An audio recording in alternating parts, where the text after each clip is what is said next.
I named our son Espar, the child who bears our wishes and carries our hopes. He grew up to be a happy boy, despite all that his parents went through. That was what I had hoped, for my son to grow away from our past. Then, one day, Espar told me he wanted to join the Legion, serve his country, his innocent eyes filled with faith, ignorant of its true color.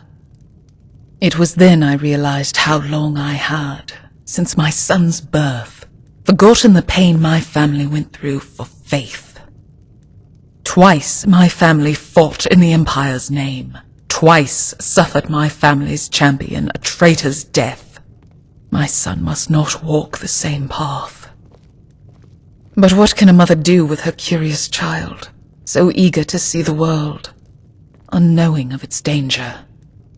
Espar ignored our plea and left the house one night in pursuit of an Empire's glory, looking to be a champion. Then one day, when Gillette went hunting, a boy in his shining armor came knocking at my door. Behind him was a legionnaire. She saw my face, then gave out a smile of joy, that of a hunter finding her prey.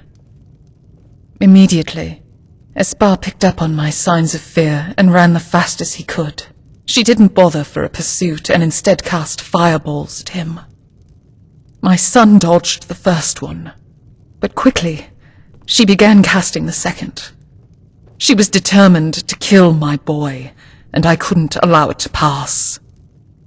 Hands shivering, I stabbed the legionnaire in the back.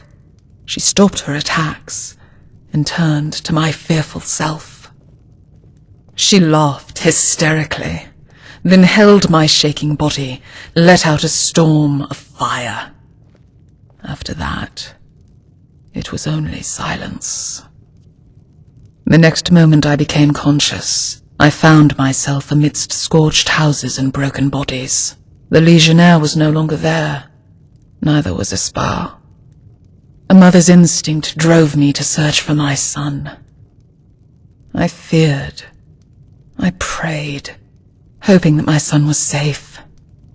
Then not far from the village, I found Espar. He was crawling on the ground, struggling in great pain. He tried to cling to life, but his wounds denied him this chance. I held Espar in my arms. With great effort he opened his eyes, smiled to his mother. Holding my tears, I gave his forehead one final kiss. Then, as hope faded from him, my little son died in my silence.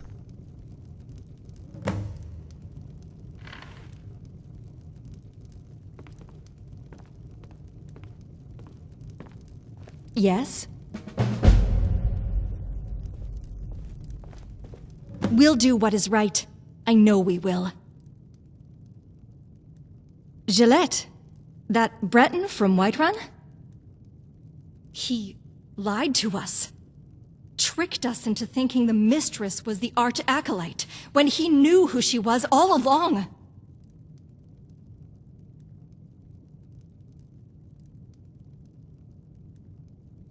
He'd rather let thousands die than to sacrifice his own wife.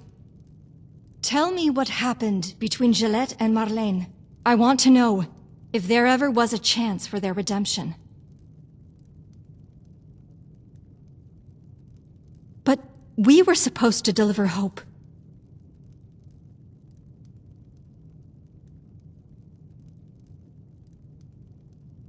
True. But in the end, whatever love Gillette once held for Marlene had been buried with him by the very woman he loved and defended.